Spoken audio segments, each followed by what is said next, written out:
It's not everyone's idea of an easy day at the office. But Lucas Byron is happy to be heading bush in one of the most remote corners of the country, the WA goldfields. It's just different country. Up here it's the red dirt. It's good, it's just something different. We're drilling down to about 250 metres with the help of an auxiliary compressor and a booster. And what are you looking for? It's all gold here in the goldfields.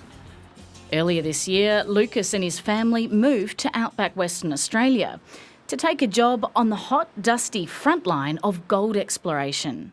Yeah, it's long days, but you get used to it. It's hard at the start, real hard, but you keep at it, get used to it, and yeah, it pays off in the end.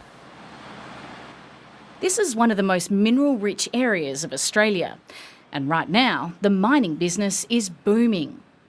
We are going through obviously a huge growth phase. There's new open pit operations starting up all over the place. There's new underground mines kicking off, and that's obviously putting a strain on the resource sector because obviously there's so much growth but not the people to fill those roles.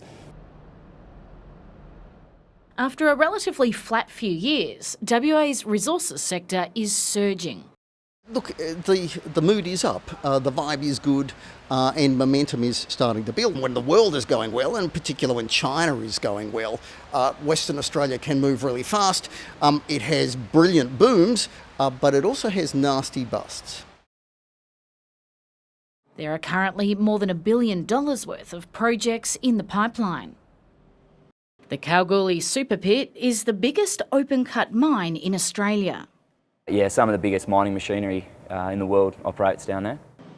Local Chamber of Commerce head Kyron O'Donnell says the nuggets found here have been luring people from across Australia for more than 100 years.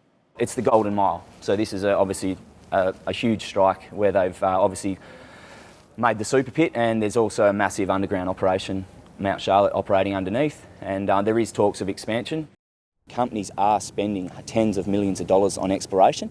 Obviously, if we don't have the people to operate the mine, they may tend to pull back on those investments.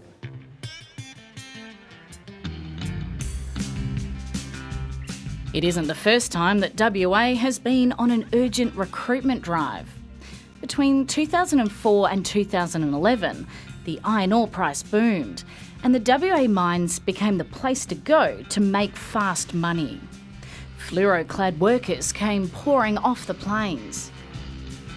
It really was a perfect storm of people coming together in Western Australia to work on these once-in-a-lifetime projects.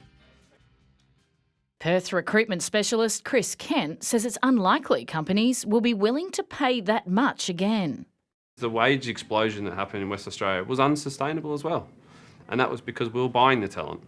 You want people who in your workplace or in your economy who are here for the best interests of the economy and the workplace they're in, and having to fly in the big hitting talent from other places that are only here to make a buck and move back out again is never a great thing. And making it harder to recruit workers this time around, construction booms on the eastern seaboard. A bunch of those people are working on the big infrastructure jobs that you're seeing in New South Wales and Victoria at the moment. They may have been burnt by the last boom, if you like, in the West. So it's not an easy labour market. Economist Chris Richardson says when the WA economy is strong, the nation benefits.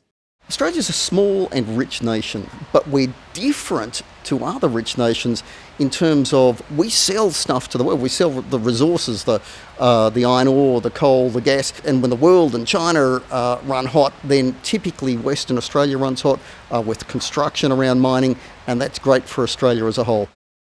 The Perth skyline has really shifted over the last decade. Amanda Davies has published a book about the impact of WA's boom and bust economy. On the East Coast, there's some push factors at play. So the costs of living are very, very high. People are getting increasingly upset about the transport and housing costs. Mining booms can be both a blessing and a curse for Australia's most isolated state. Many West Australians remain angry that much of the revenue from the last boom evaporated in a state government spending spree. This time around, everyone's trying to avoid using the word boom. We know that projects are coming on stream. We absolutely know that there's starting to be recruitment into some of those key projects. So we would expect that in 9 months to a year's time, we start to see some of these trends showing up in our data, our migration data, as well as data around demand for rental properties and demand for new houses. Back in Kalgoorlie, it appears the word is getting around. We got all the new people who have just arrived here, so we can really tell that Kalgoorlie is going up or Kalgoorlie is going down at the moment. Caravan park owner Kirsten Johnston is dealing with a stream of new arrivals, all looking for work. We had people arrive from Victoria, from Queensland, from Tasmania, all saying there's no jobs at home. So they've come over here, they're going to test out the waters for a year, and then they're going to bring their families over if they like it. Hello. Hi. Rebecca Morton and her family recently arrived from Victoria. Her husband's already found a job. So how are you finding Kalgoorlie? It must be a big change for you. It certainly is. It's very warm considering we left home in winter and the average temperature there was 10 degrees. Oh. Why did you guys move over? We wanted a lifestyle change. We were sick of the everyday comings and goings. And with the kids, we wanted to give them a bit of a lifestyle experience.